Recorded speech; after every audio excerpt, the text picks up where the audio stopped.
Saint Paul's Grace Lutherans తరపున నిర్వహించిన ఉచిత కుట్టు మిషన్ ఎంబ్రాయిడరింగ్ మగ్గం వర్క్ బ్యూటీషియన్ కోర్సు తదితర వాటిలో శిక్షణ పూర్తి చేసుకున్న మహిళలు యువతులకు ప్రశంసా పత్రాలను చర్చిలో నిర్వహించిన కార్యక్రమాన్ని అందించారు.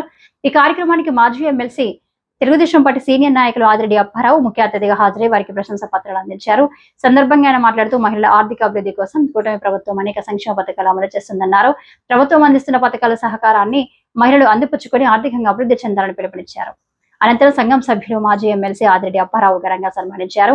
ఈ కార్యక్రమంలో సెయింట్ పాల్స్ గ్రేస్ లూథరన్స్ కాపరి పైడిమల్ల సుందర్రాజు, అసిస్టెంట్ పాస్టర్లు president Mulagada Eliya, president Koramilla Vijayasekhar, secretary Lazar, treasurer, స్థానిక సంఘ సభ్యులు పాల్గొన్నారు.